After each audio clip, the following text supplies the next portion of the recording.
Hey, it's Rebecca, and you were listening to Resilient by Design. Today I'm interviewing Adriana Pietropaolo. I think, Adriana, that's how I pronounce your last name. Oh my goodness, you can correct me if I'm wrong. This conversation is really unique. Adriana is a designer, and she started her firm not too long ago, but her experience comes strictly from corporate design, commercial design, hospitality design. And in this conversation, she shares how her experience for many years working her way up in the corporate design world as a registered designer, doing 100,000 square foot projects. I kid you not. That's what she says. Working her way all the way up to be a senior designer within this big corporate firm, how she made the choice to leave that world and go out on her own in the residential world. Now, she does also commercial and hospitality, but I love that she shares her experience going from one to the next. This podcast is great because not only is Adriana a really savvy businesswoman, she is also a past student of our Power of Process course. She took POP in the spring of 2021, and I love hearing her experience coming from that corporate world and then realizing, shoot, this residential design world is a whole different ballgame.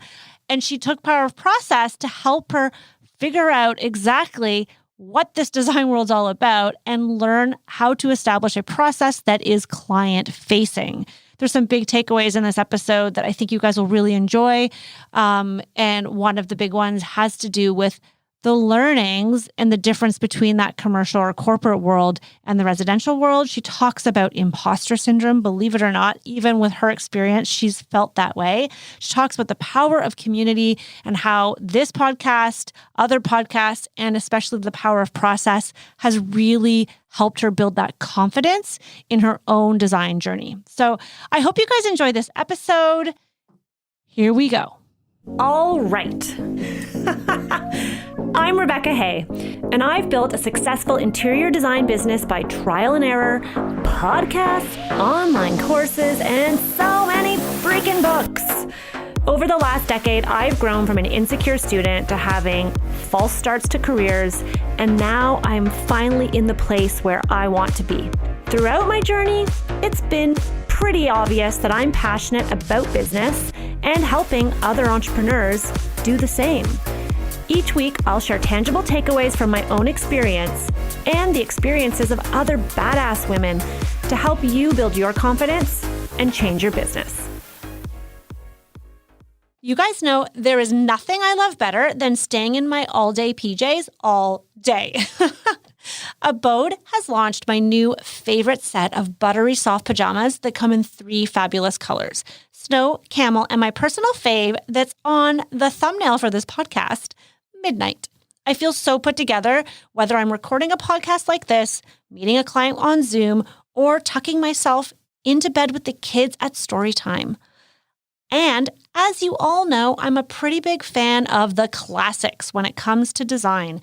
And that translates to literally everything I purchase for my own home decor and my clients. And of course, my fashion. Abode also has the perfect luxurious 100% cotton, timeless bedding. It pairs perfectly with my chic all-day PJs. You gotta invest in your rest. Check them out at lovemyabode.com and type in Resilient10 for $10 off your very first order.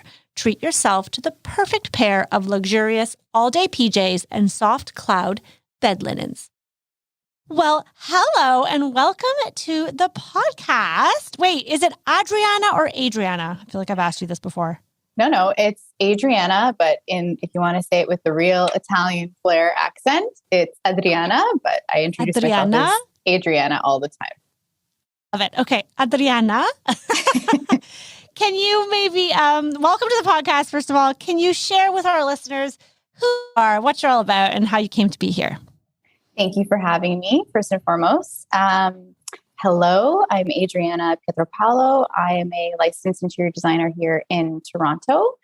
And I came to be here because I recently in 2020/2021 went out on my own and started my own business, Adriana Pietropaolo Design, which focuses on residential design, commercial, and hospitality.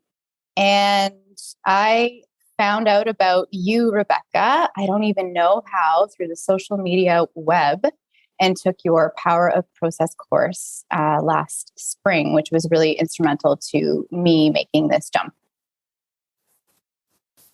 Woohoo! I love hearing that. And I love having past POP, like POP alum, if you will, on the show, because it's so powerful to watch how like that course can affect someone's journey. We'll talk about that. But okay, yeah, sorry. I kind of cut you off because I decided, POP. So you found me on the podcast. What else? So I'll just give you a rundown of my journey in becoming an interior designer, and I'll just give you that whole background. So in high school, at a young, tender age of 17, when I was trying to figure out what to do with the rest of my life, I had always thought about interior designer truly from watching the various TV shows. And I researched what that would involve. And I took probably the more traditional route in becoming a licensed interior designer. So by traditional, I mean, I researched it. A lot of my information came from ARITO, which is the Association of Registered Interior Designers of Ontario. And I honestly thought that was the only path that you could take to become an interior designer.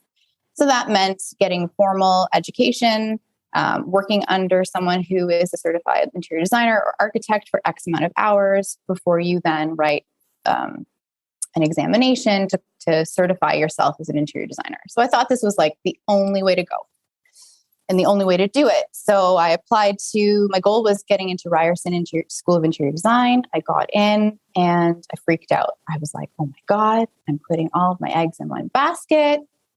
And so I decided to just pursue a general degree at University of Toronto first. Didn't know what I was doing. And I ended up doing a full bachelor's there for visual arts, fine art history, and Italian studies, so completely unrelated to design.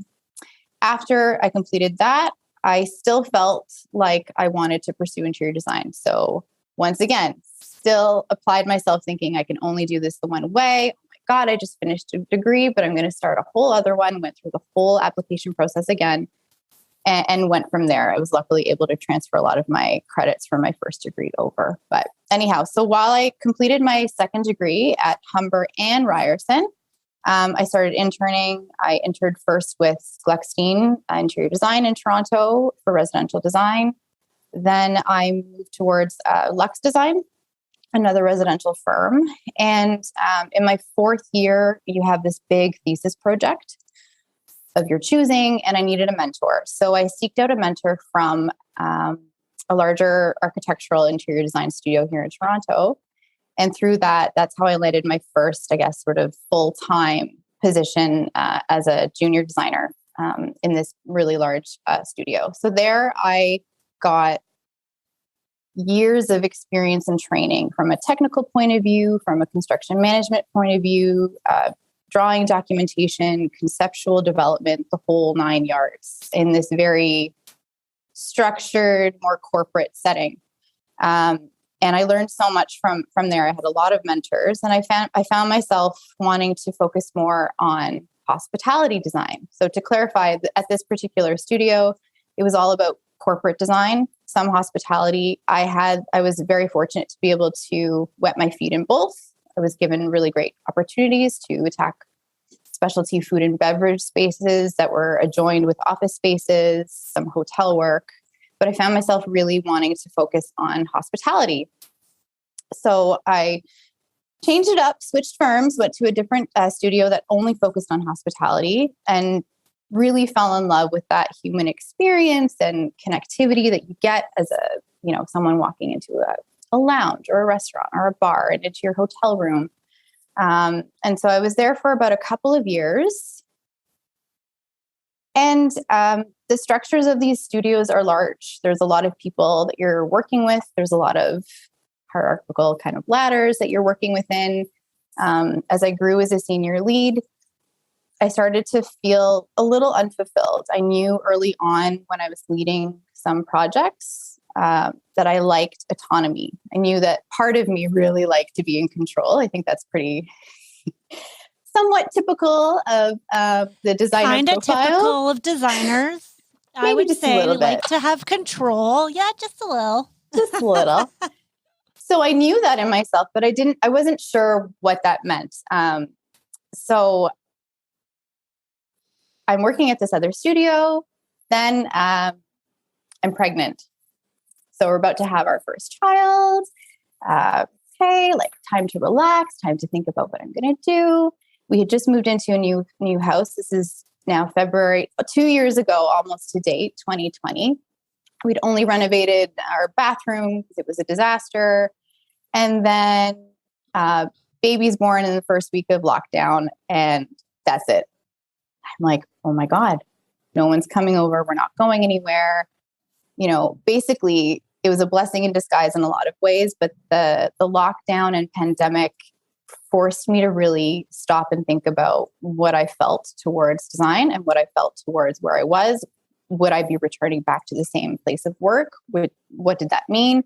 Things were in a constant shift and a level of uncertainty. And so I was enjoying my mat leave, and I had the opportunity to take on a couple of bathroom renovations. It's a little side work. And I thought, you know what, why not? This will also help me, just stay in the design mind.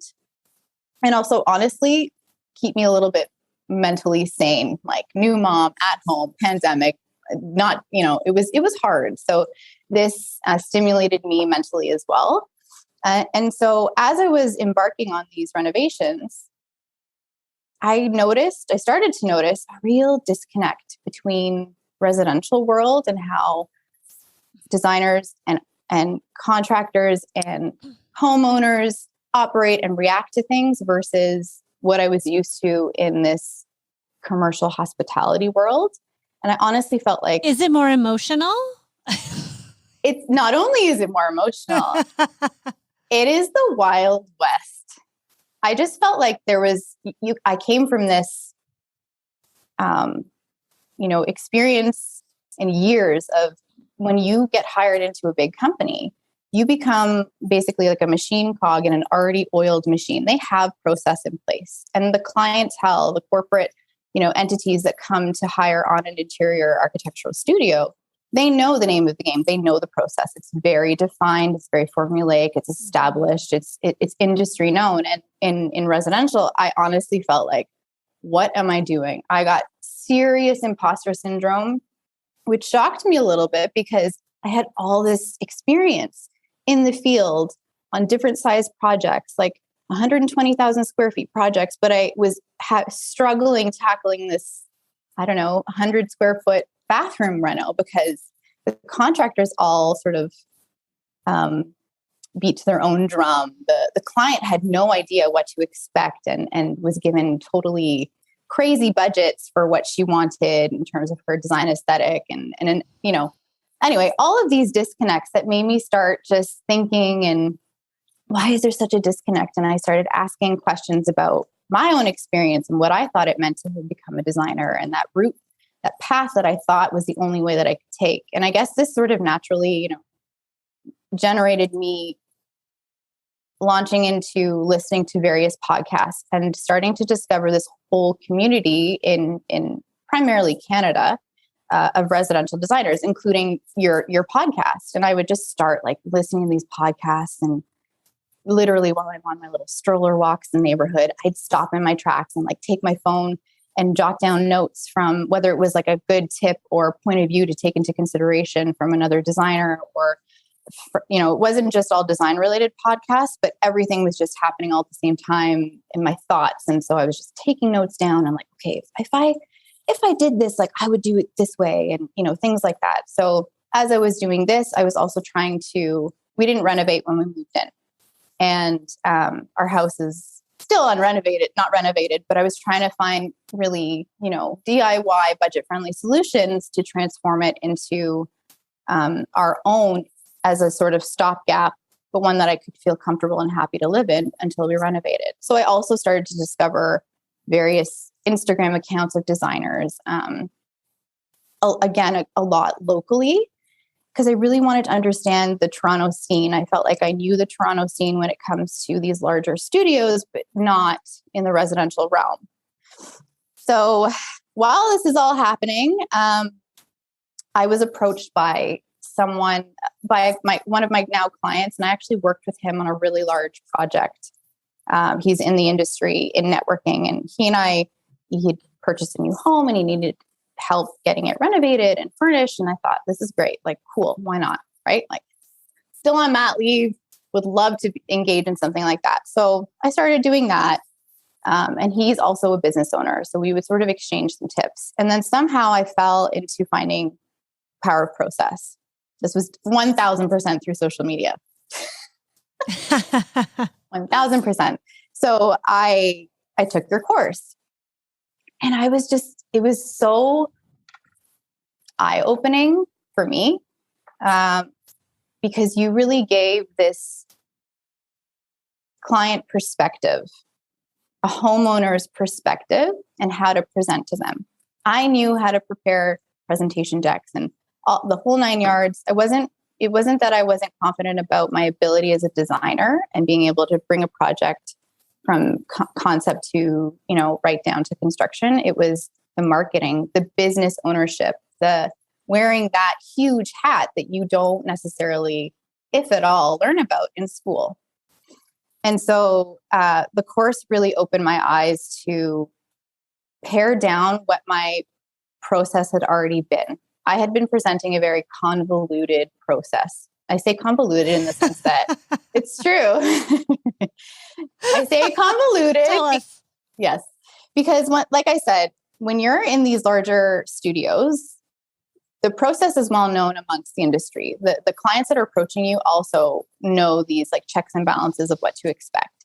When it comes to a homeowner, and if you're not doing this every day, you don't know these checks and balances and that jargon essentially. And I found that even when I was, with this client, the bathroom renovation client, I found myself not feeling as clear and concise either in telling her, okay, step 1 is this, step 2 is that. Like it felt too complicated than it needed to be for a bathroom reno, as an example.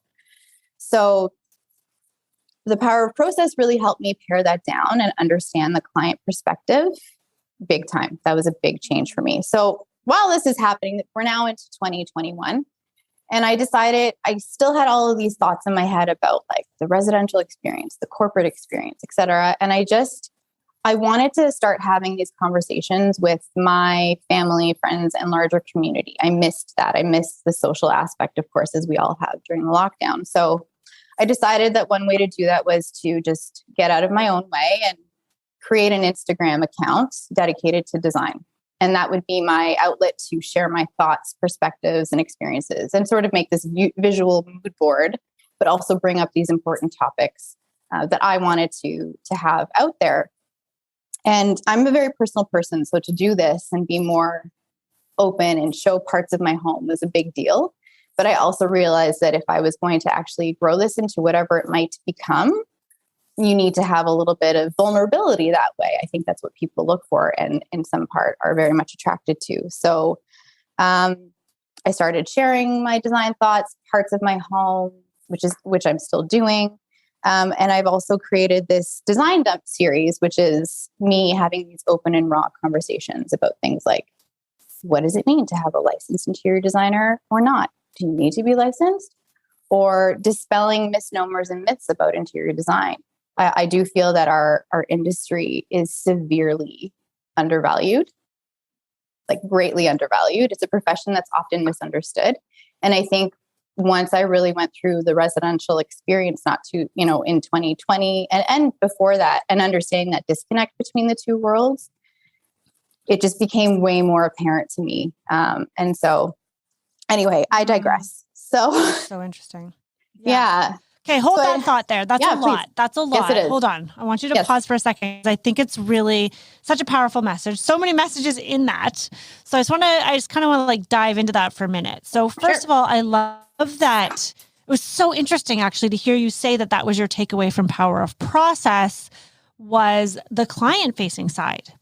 That it gave you perspective into how the client experiences, which is obviously a huge part of Power Process. We do a whole client journey, but it's so, because as someone who's never been in residential design, obviously I know a residential design client pretty well.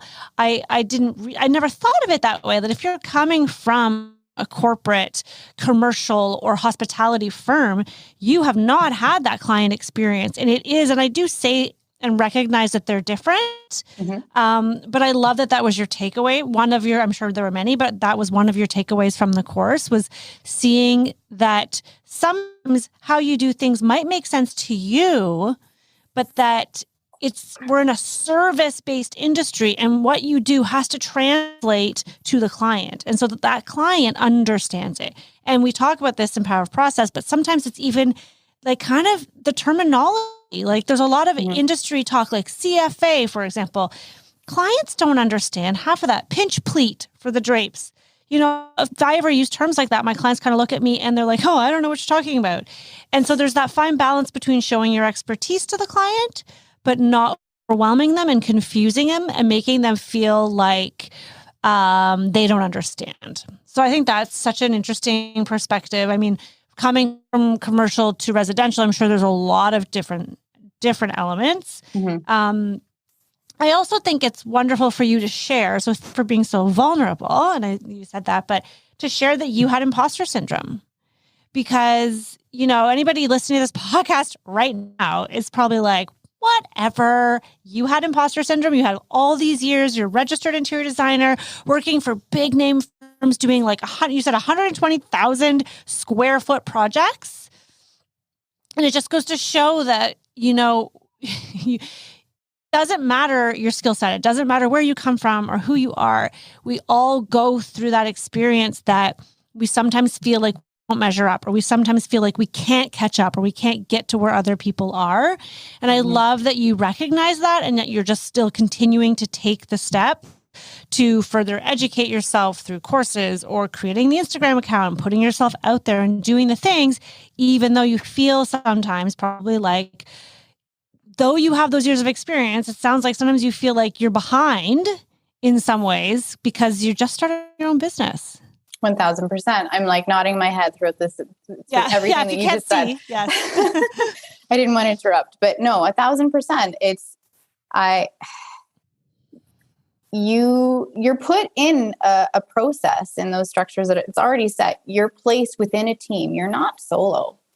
You're not going out about it solo, right? From the onset. And so you don't know what you have at these studios, essentially. You don't know what's already been set up for you in a way. And so when you go out on your own, it's like, oh my God, I need to figure out everything from A to Z, like the just everything. And so, 100% imposter syndrome, which in fairness, another takeaway is that has dissipated after taking your course. Like I still have it in moments. Absolutely. There are elements that,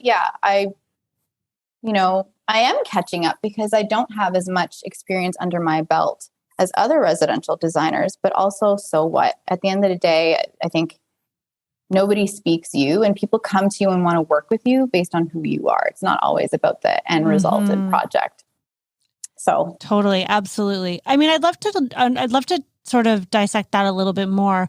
Why do you think the course specifically, helped you with imposter syndrome? Would that have to do with just building your confidence or getting a community of other designers? Like, what do you think specifically helped with that? So we already talked about that client perspective. For me, it was understanding, it was a couple things. So it was understanding that I had a really convoluted process and needed to dumb it down, one. And then I became really confident in that process. And I was also more comfortable with changing it if need be. So this idea that you always say of progress over perfection, I really felt like, okay, it doesn't need to be perfect. It doesn't necessarily need to be tried, tested, and true either. I'm going to figure out what is working and what isn't working and edit as required along the way. So that was one thing. The second thing was that it opened my eyes to this community of people who also feel this way. And for me, that gave me a sense of comfort. I felt like all of a sudden I had discovered, this virtual office studio right? That's what I'm used to. I'm used to an office setting, going into an office, sitting at my desk, having a little neighbor. I'm solo now, right?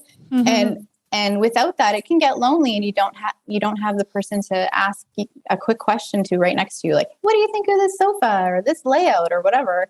And it felt like I had just untapped this free virtual studio of people who were asking the same questions and looking for the same support, and had, a huge mentor to guide them along the way. So that was huge for me. And it still is. I have touch points with a couple of the designers from the Power Process group now, and we talk on a weekly basis as a result of that. And we're just supporting each other. Awesome. Yeah. That's amazing. Yeah. First of all, I love hearing that people are connecting and continuing that connection. The course is done. I love that.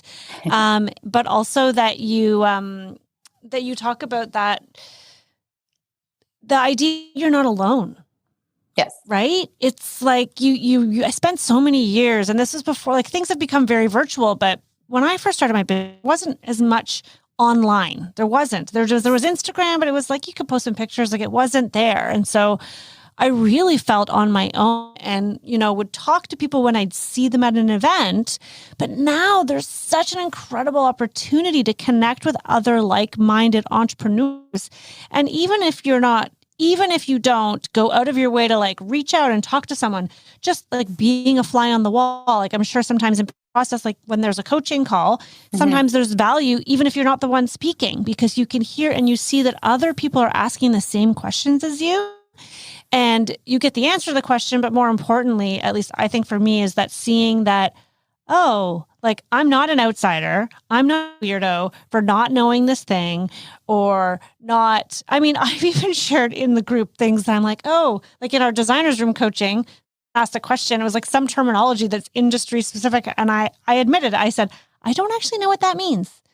But it's okay, because then you learn that 10 of the 11 people there also did not know what it means. Exactly. And all of a sudden you can have a good laugh, and everyone feels a lot more confident, because you always assume that other people know the answers.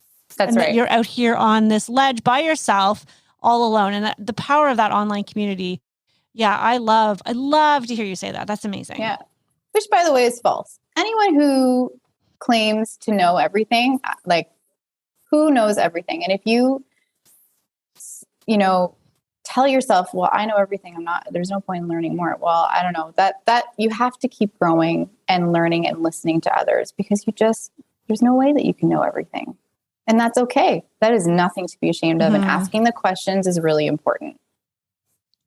Yeah, I love that. And I try to make sure that I'm always sharing that in our classes or in the podcast as well, but that even my process that I share, like in Power Process, I use my process as an example, but I share what we do. But I also say, what we do is constantly evolving. And from year to year, when I launch the course, Vera and I have to go in and tweak things, because I want it to be authentic to who I am. And if we've tweaked something, or if I've added in a step, then I'll share that, because I think it's wonderful to see that you've had that takeaway, that it's okay if your process is changing. And I think as your company changes and evolves, and as the type of projects that you do change and evolve, your process in some ways has to evolve a bit with it. Like one of the things we're seeing now is that with new construction and massive rebuilds, our process it needs to change a little, because the way it was set up for large scale renovations, there's something that's not jiving. And so we're constantly evaluating and looking and saying, okay, what if we do this thing? Should we do this? And it doesn't mean we're changing our process for every project. It's important to understand that you do stick to a process within the big picture, so that you're not constantly reinventing the wheel. Right. But it's constantly evolving. Absolutely. Totally. Yeah, for sure. Amazing. Tell us more about this design dump series. Is this like a YouTube thing that you're doing? No. Truthfully, it's been IG Live, but it's still in its early days, but it came from a colleague I used to work with. He used to come to the office and say, like, okay, I have a brain dump, or she'd send me emails titled brain dump, and it would be like a to-do list of what to do for a project we were working on, or whatever, or thoughts about this, or, And so for me, when I've been asking a lot of these questions of myself and of, the industry, I just want to share these topics as a piece of education for myself and also for others.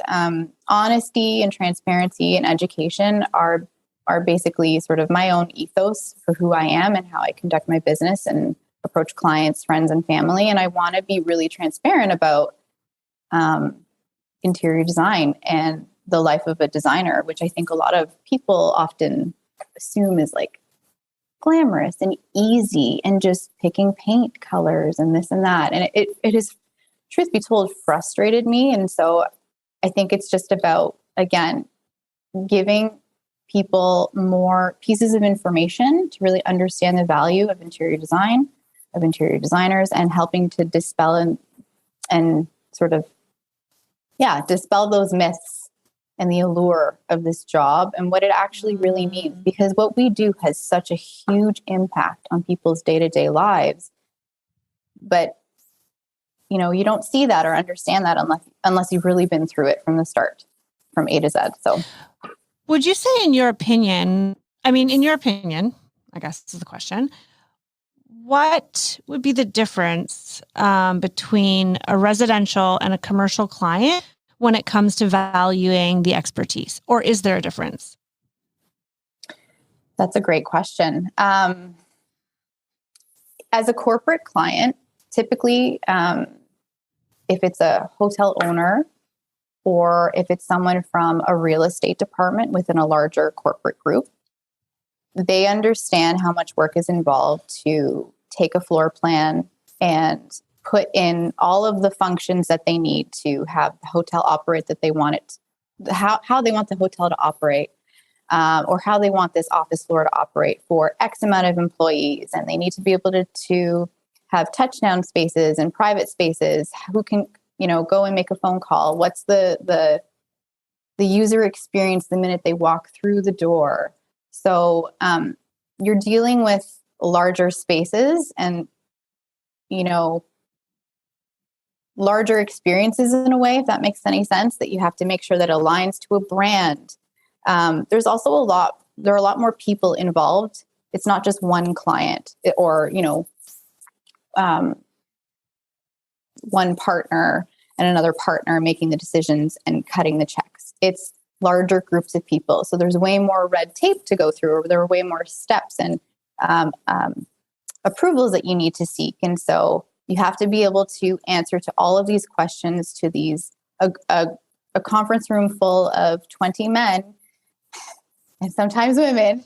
You have to be able to answer to all of these questions and angles, yes, that are thrown at you. So you have to really consider it from all perspectives, from a code compliance point of view, architecturally, structurally, mechanically, electrically. And I'm not saying that you don't take that information and apply it to a home as well. It's just at a different scale. You can have more human connection and personal conversations with the homeowner or the client versus a larger corporate real estate team that are making all of the decisions for, 50,000 square feet. So it's a big difference. It's just way more with residential. It's just much more intimate and personal. You can have more of this free-flowing conversation, but you still want to appear equally as professional and lend your expertise to their home. Are you looking to expand your network, gain momentum in your business, and be around your tribe of designers or decorators or architects? If you answered yes, then go check out the Collective Workspace. They offer a range of private office suites, flex workspaces, boardroom rentals, and many more perks, along with a trade-only design resource library. Oh, and did I mention a boutique gym? Their flagship space is located in the heart of Toronto. I am here right now in the Design District. Go check them out at thecollectiveto.com or go on Instagram at The Collective Workspace. Your tour or take advantage of their free 3-day pass. So when it comes to like that transitioning from like more corporate clients to homeowners, what would you say has been the hardest transition for you as far as the clientele? As far as the clientele? Without naming names, obviously. No. While you think about that, I can tell you that in my experience, having done just a little bit of corporate work for builders and what have you, the big thing that always stands out to me, and I talk about this all the time, is that, the corporate client, in my personal experience, is less emotionally invested in the outcome. And they just really want it to look good and function and have the user experience and check off all the boxes.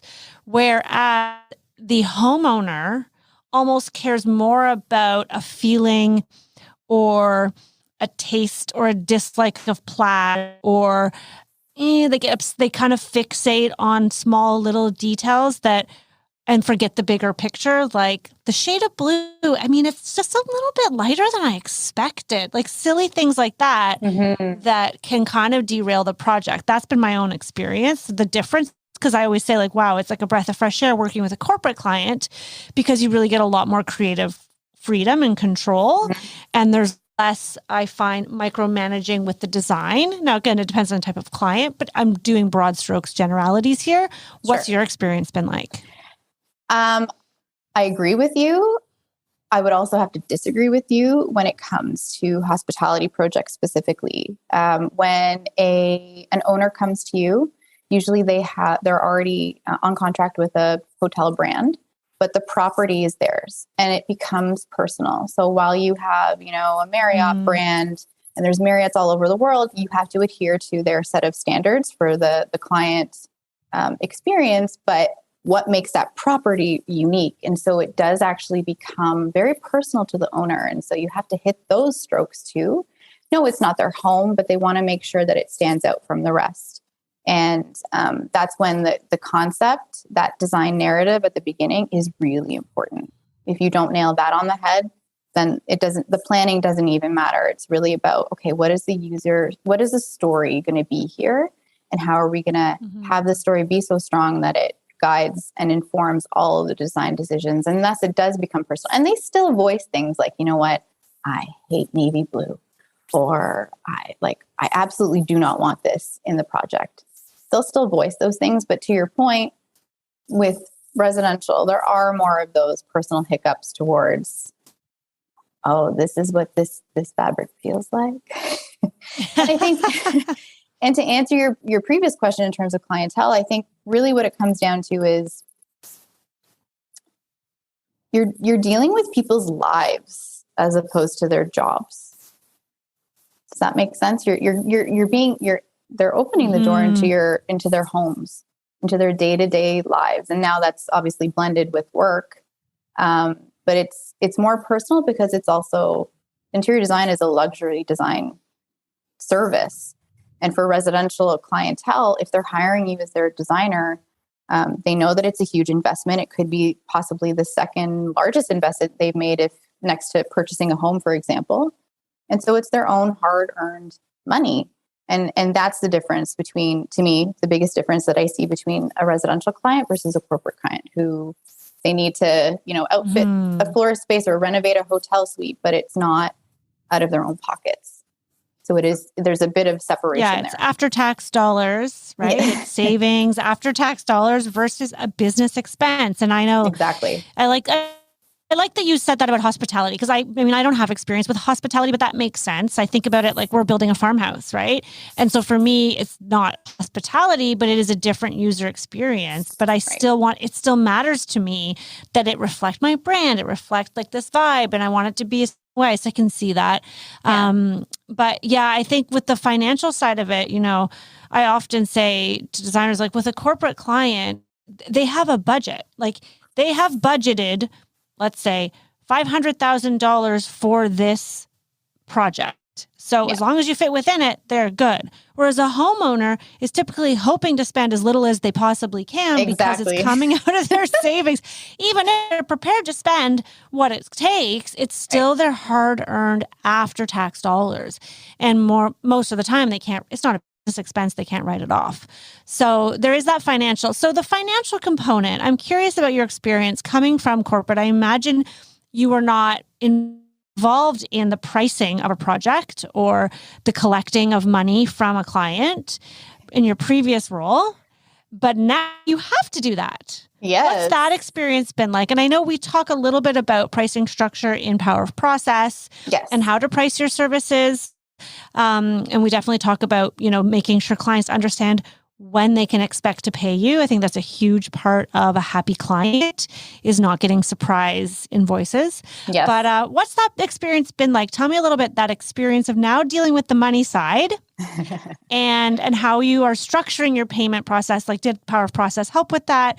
Yes. Just tell us a bit about that. 1000%. So I have taken your advice in talking about money and being upfront. And so I think some game changers for me about that piece is the qualifying questions in the first discovery call. That is huge. And even ahead of that, actually, when I receive an intake email, my first step is then send them, I have a document called Working with APD. And it's basically, I think, also known as an investment guide. And it lists my services and it lists all the fees or minimum starting fees. And if the person, is interested, then they'll, potentially pursue the discovery call. And if they aren't, then I've already basically vetted and, gotten rid of tire kickers at the start. And I haven't invested my own time in trying to attract a client who ultimately wasn't my target client to begin with. So that's been huge. And what I've also included yeah. What I've also included there in the discovery call is I'm very upfront about the phases and the fee structure, and that most of the fees are upfront. And so that just clears the air. It clears the air. It's an important piece to talk about because people want to know when they have to dish out the money and why put it off. What's the point? So I've also taken your lead in insisting that design consultations are paid ahead of time to, really make the client feel like they can't reschedule by accident. I remember one of your example of that. But also that, again, reiterating that I'm giving you a service of really great value. And if that client is okay to pay ahead of time, that says a lot about the client too, and their perspective of what you're doing. Awesome. Have you ever had pushback when you've asked for payment in advance for the consultation? No, not from clients so far. Luckily. So that's good. Or they'll say, can I pay you on the spot? And, I hesitate and I kind of reframe it. And I say, you know what, I really like to get the paperwork taken care of so it doesn't eat up any of our design consultation time. The design consultation, is meant to be all about you and ensuring that I give you tangible takeaways at the end of it. So I try to reframe it. And I think that's happened once, to be honest. And usually they receive that positively and I get payment ahead of time. So I love that wording. Oh my God, guys, if you're listening to this podcast right now, pause the podcast, rewind, write that down. That was so good. Because it's not about, I don't want to talk with money. You're reframing it to be about them and how they're going to get more value if they take care of the money now. Love that. Just so what is your process actually? If you care to share. Yeah. So I have a few services, but the main one of full service design. I'm sorry if you can hear that buzzing in the background. I can't hear anything. Very good. Is very similar to yours. You have the design consultation. And then at the design consultation, I kind of reserve 10, 15 minutes at the end to run through my process, the full service design process, what that looks like, A to Z, steps to anticipate, and that I'll come back to them with a proposal for the fees. And then if they move forward, we go into phase 2, which is design. And we do everything, from the sort of trade day. I mean, even hearing the word trade day, can I tell you this at the beginning? I didn't know what that was. I'm like, what's trade day? This common terminology in the residential world. I'm like, what is that? So I try to budget and get preliminary pricing at the beginning, because what I did love about the corporate world is you do typically get the budget at the beginning. You're given $1 per square foot for construction and furniture. And that informs the design aesthetic that you put forward to the client. You set expectations about what's realistic and what's not realistic. I kind of give an analogy of coffee. Are we drinking Tim Hortons, Starbucks, or like Balzac's as your design range and budget? Ooh, that's so good. Yeah. I try to make it as relatable. Oh my God, I love that. It's so much better than, it's relatable, but I like that it's relatable, but it's not design. It's not like IKEA versus Crate and Barrel versus whatever. I like that. So say that again. Tim Hortons. I said Tim Hortons. People are going to love this. Starbucks.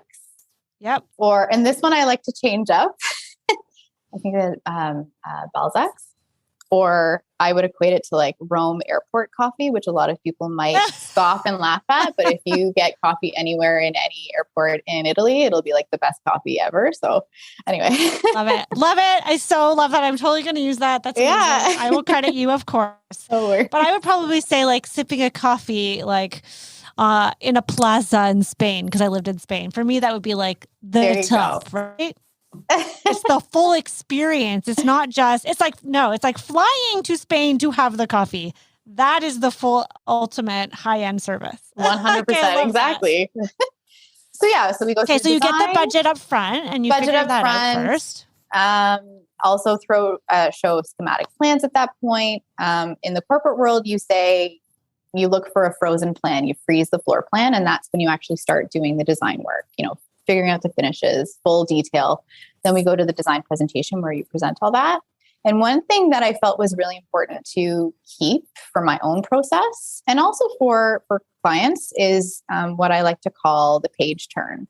So that's a common term in corporate hospitality. You sit down with all of the consultants involved and the client, and you literally turn the page of all of the construction drawings that are ready to be issued for bid, ready to be issued for permit, whatever it may be. So I like to do that final step before it either goes out for construction or pricing, because when you throw all of this design information it's a lot of information in one shot, and you as the client, you need some time to let that soak in. Not too much time, but it's a lot. And it's also yeah, definitely not too much time. Yeah. It's also a way for me to cross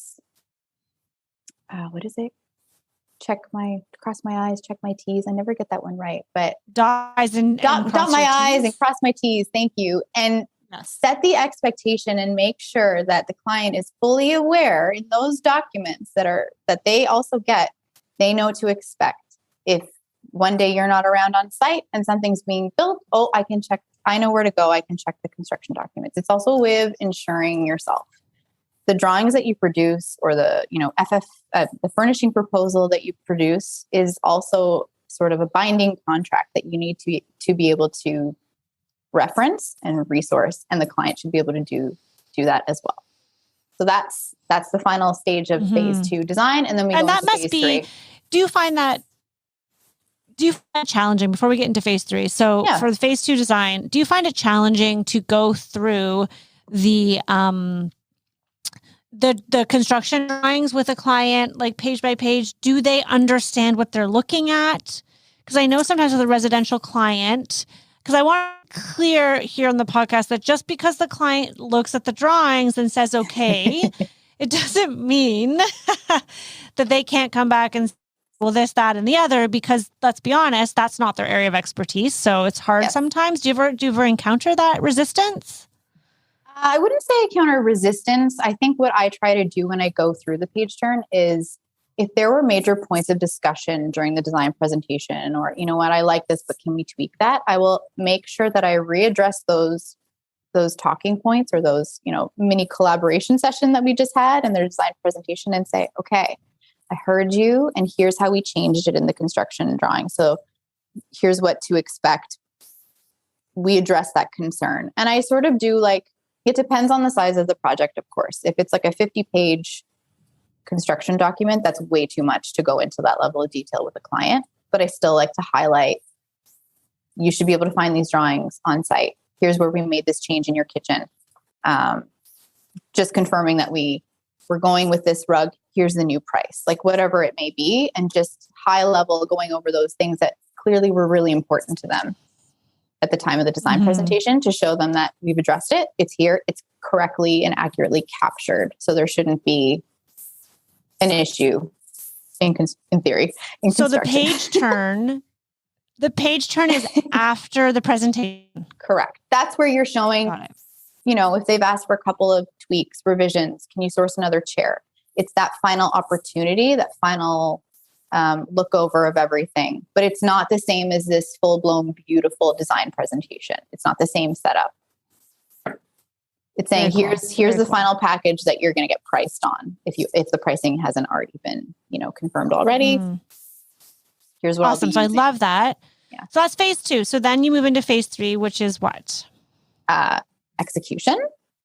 So we, and this is, I have to say, partly new to me in the sense of the furniture procurement. That's not something that I ever did in corporate. You hire a procurement company, or the client hires a procurement company, and you oversee, the submittals that come through. If it's a custom fabric upholstery on a chair, like you approve that, but you're not doing the purchasing. You're not tracking where it is in the world and how long it's going to take because of COVID. So, and that's kind of a big part of your job right now. Yes. Right? Kind of a big deal, purchasing. Yes, it is. So even understanding that business model for residential was totally new to me, hence the feeling of imposter syndrome. But anyway, so I go into the ordering phase, and then I will schedule a kickoff meeting with the contractor, whatever vendors are involved. And ideally, we meet on site with the client, or we can meet virtually. We go through a high-level schedule and identify, all of those important things that you need to identify and go through. And then I oversee construction admin. Right now, I'm doing that. I know that you've had a lot of discussions with other people on your podcast about how to do this part. Do you charge hourly? Do you charge a percentage? I would say it depends on the scale of the project, but right now I'm comfortable doing it hourly as required. And I'll give what's called an upset amount. So I'll say, for this project, I think it will take, 6 site visits for 3 to 4 hours each. I'm just pulling numbers out of the air. So let's say it's going to be $10,000 as an upset.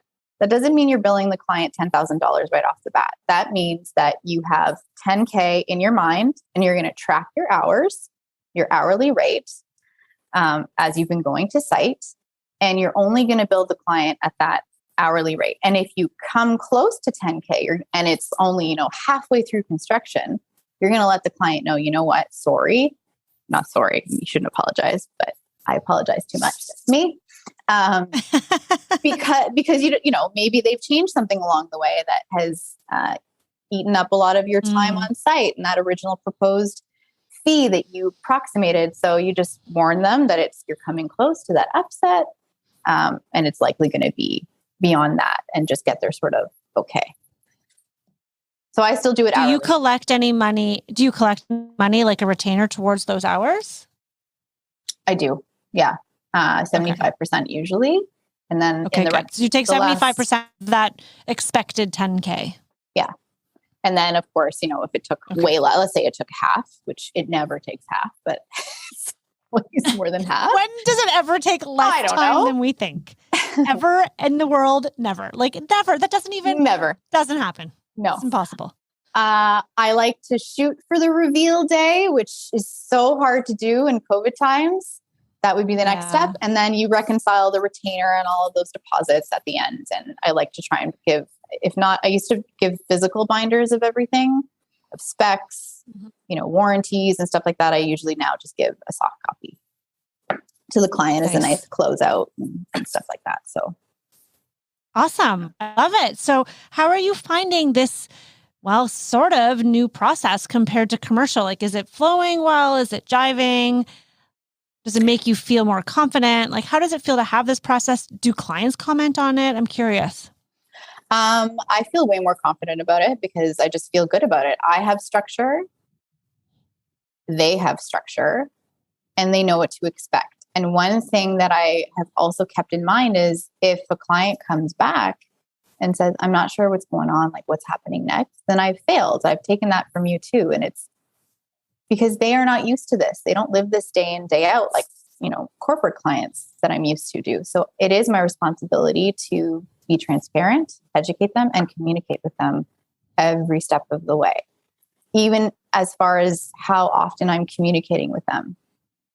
During construction, sometimes there's huge gaps of time where nothing is happening, but I'll still say, you know what, you'll still get a progress update from me, or this is how often you can expect to hear from me, so that you're not like, this is a service-based industry. And so for residential clientele, it's important that they feel taken care of. I think about how if I hired a contractor or I hired whatever it might be, I would want to feel like I know what's going on. I know what I'm paying for. I know how to reach out to them. I'm not afraid to reach out to them. That's sort of the impression that I want to leave on clients and have them feel from start to finish as well. Yeah, I think knowing what to expect is really like just game changing, to be honest. If for the long time clients would ask me what's coming next, and it was the Wild West, as you say, like, yes. And I say that all the time. I was winging it. I didn't know what was next. I mean, I knew all the things I needed to do, but I didn't have a structure to how things were done. I couldn't tell them, we'll be circling back on Thursday with information about the concept and budget review. I would just say things like, well, I'm just going to finish collecting fabrics. And once I've pulled the rest of the fabrics together, I'll circle back with you, and I'll come back to the house and we'll look at the floor and we'll finalize the fabric selection. Like, it was so loosey-goosey. And then by the end, people get really tired of that, not knowing what's coming up to expect, what's next. Yeah. And so much of Power Process is about that. It's preparing your clients, whether it's through like PDFs, regular emails, having an outline process, get-go, whatever it is, so people really feel that they're in the hands of a professional. Yes. Because if you think about any successful business, there's always start here and end here, right? Whereas interior designers in the residential world, especially historically, now I think it's changing. It might just be I have a warped sense of the world because now I'm in this community of designers who are embracing process. But it was like just a little bit chaotic, like run around. And that might tie into, and we're not going to have time to really dive into this topic today, but how you mentioned, that our industry and doesn't necessarily get the respect it deserves when it comes to how much expertise and knowledge and time goes into what we do, whether you're a registered interior designer or not, right? Like, it's so multifaceted. It has so many levels. And I think, unfortunately, a lot of our industry, we've done ourselves a disservice by not charging enough for our services. Yes. And part of that could be that collectively designers are typically women and female, and women sometimes, and I'm generalizing, of course, but I'm going to speak as if it's from me, because I know this has been my experience, have a hard time asking for money, have a hard time, standing ground, being firm, and really, really standing up for ourselves and saying, this is what it is. This is a lot of work. Because in the past, I think there's this sort of,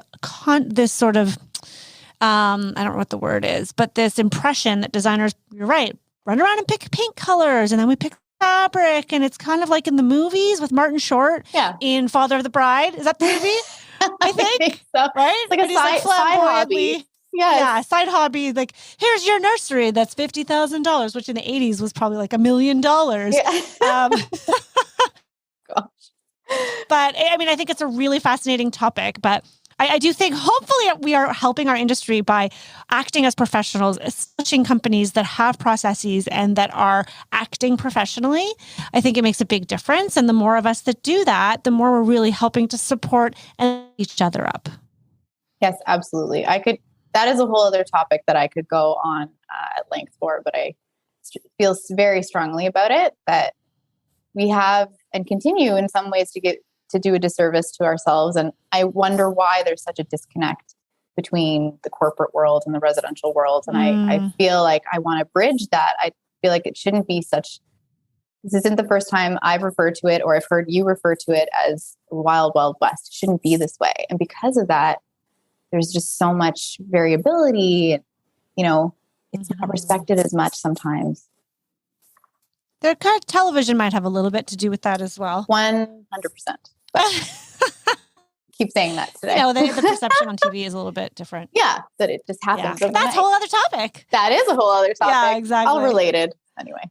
Oh my goodness. Okay. So we've run out of time. This has been amazing. I'm so excited for others to hear to hear this podcast because I love that you come from a really unique perspective, having worked in the corporate world, also having done Power of Process, which I think it's really phenomenal to hear that just because you have that corporate experience doesn't mean it's so simple to translate that into a residential design company. I mean, people do it all the time. If you really want to succeed at it, then you take the time to learn the skills and to create that community. So I love that. Obviously, you're a go-getter. Obviously, you're going to be very successful. You already are because you're doing all the things. You just got to keep doing the things, right? It's just one thing to have all the knowledge, to listen to the podcast. It's a whole other thing to like sign up for the course, do the actual work, implement, trial, error, and keep going. I was just conversation with my operations manager about how some people will do the work. And those are the ones, and we see that in our community. Oh my God, we see the designers who are, because they want that like kind of self-esteem when they're listening, and there's lots of great knowledge just to listen to the podcast, for sure. But there's so many nuggets that are shared in the podcast that you could write down and actually try, which it sounds like you've been doing. Yes. And so we see those designers and those companies that come into our community that literally implement actually doing the things like the discovery call script, like you said. I've seen so many designers actually use it, and now they're on bigger and better jobs, and their companies are just off the charts. So I think I just want to applaud you for putting in the work and the time, because I can imagine it's overwhelming, especially as a new mom, girl. That's busy. Thank you. But on that note, I know there's so much wisdom you can share, and I'm sure you're prepared because you listen to the podcast. You know, I love you're so cute. You're like flipping your notes. You're like, I'm ready for it. I'm going to ask you, what is one last nugget of wisdom that you could share with our listeners today? Okay. This may not be epic, but this is just for me. I basically just made the jump into becoming my own boss. And can I tell you, I was scared, and I'm still scared. There's a lot of uncertainty. So my nugget really is just do it. Let go and try it. Be comfortable with being uncomfortable. And know that it's okay to change your mind. It's totally okay to change your mind. It's okay to question and not know, because that just, and analyze everything that you're doing and what you're thinking and how you felt 5 years ago versus now. You're a different person. And that just means that you're growing and figuring out what's best for you. And I mean, the alternative to not trying is just staying where you are. And maybe that's in a position that you're not happy or you're stuck. So if not now, when? I mean, we put so much pressure on ourselves and build up these standards that we feel that we need to live up to. And I think that really stops us in our tracks. And I'm saying this, I'm still fairly new into business, right? This is me navigating my own journey, but I've had to learn that there's going to be a level of discomfort that I'm not used to, that I have to be comfortable with. And what makes that okay is that this business building, this journey is for me and for me alone. It's not for a corporate entity. It's not for a established studio. And that makes a huge difference. So be comfortable with being uncomfortable, because it's for you and not anybody else. I love that. I love that, because the other thing I want to add to that is that when you're doing it right and you're growing, you'll always find yourself in situations where you're uncomfortable, and you have to grow through that and be comfortable with uncomfortable. If you are on a path to growing your career and a business past the reality that you know today, you will always be finding yourself in uncomfortable situations. Let me tell you, the things that caused me discomfort 5 years ago, they don't cause me discomfort anymore. Right. But now new things do. And I'm going through a whole new, and I hope to share one day, like as my journey progresses. It's just been really fascinating to really appreciate that, okay, just because I got through those other previous discomforts and I feel like I've nailed that, there's a whole next chapter to go through. Yes. And once you can accept that that's just the reality, like recently I had to go through a very difficult conversation with an employee. And it was like, I'm like, I don't want to have this conversation. It makes me feel uncomfortable. And I got through to the other side and I thought, wow, that's where the growth happens. Exactly. And it's just recognizing that these uncomfortable situations are not ever going to disappear if you want to keep growing. But that's okay. I love that's that. okay. Yeah. Yeah. And that's I love okay. that. Oh, girl, that was good. This is a great episode. Thank you so much for being my guest today, showing up in our community and sharing your knowledge. I want to see these design dumps. So can you please let everybody here know where they can find and follow you? Yes. So you can visit my website at adrianadesign.ca and on Instagram at Adriana Pie Design. I love it. I love it. Yeah, your last name's tricky to spell. I was like, yes. I started writing your name on my paper. I'm like, Adriana, P, that'll that works. So that's clever. Make it simple so people can find you. That's amazing. Yeah. I can't wait to follow your journey and see what you come up to next. And maybe we'll have you back on the podcast to talk about all the things. I would love that. Thank you so much for having me today. Have a great day. Thank you. You too. Well, I mean, wasn't that just so refreshing, that conversation? I love talking to designers that come at this from very different perspective, different experiences. And I love that Adriana was so forthcoming with sharing her experience transitioning from the corporate design world to a more residentially focused design firm and running her own business. Big takeaway for me was that example with like the Tim Hortons, Starbucks / fly to Rome and have your coffee at the hotel or the airport or whatever It was so good. I've never heard anyone describe levels of design like that. I've always used the like IKEA example, but this is way more fun. Way more fun. In fact, I'm even thinking this would be a great thing to add to Discovery Call Script as kind of an example of how we really do need to understand how much you're prepared to invest, because we need to know if we're buying the coffee from Tim Hortons or if we're going to Starbucks or are we traveling to Rome, right? Without being super specific about types of furniture. I love that. Love that. Love that. Thank you, Adriana, for that podcast and for sharing your experience with Power of Process. Since Power of Process is enrolling this spring, go to RebeccaHay.com/Power of Process if you want to know more. But because it's open and I want people to join us and come through and have these transformational experiences, I love that your perspective, I'd not ever heard that before, of someone going through Power of Process and coming out of it with this kind of a client. What did I wrote it down. I thought it was really great what she said, like the client perspective. But it makes sense now. If you've not been in the residential industry for long, whether you've been in commercial, corporate, hospitality, or even you're just coming out of design school, you probably don't know what the client perspective is. And Power of Process really does talk about every step of your process and how it's perceived by the client. And it's really about the client because this is a service-based industry, for better or for worse. I'm sure there were a lot of other great takeaways. I hope you guys enjoyed that. My advice is always the same as Adriana's advice, right?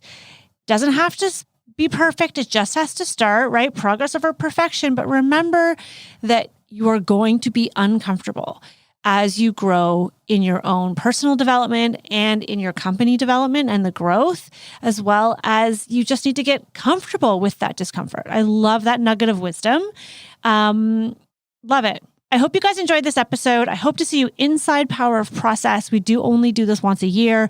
I always intend to do it twice a year, but something ends up happening and the year gets busy and I don't do it again. So if you don't want to miss it, definitely join us this round for Power of Process and follow Adriana's journey. That was really great. As always, you can join our Designer Meetup Facebook group and say what you loved about the episode and ask any other questions. All right, that's it, guys. See you soon.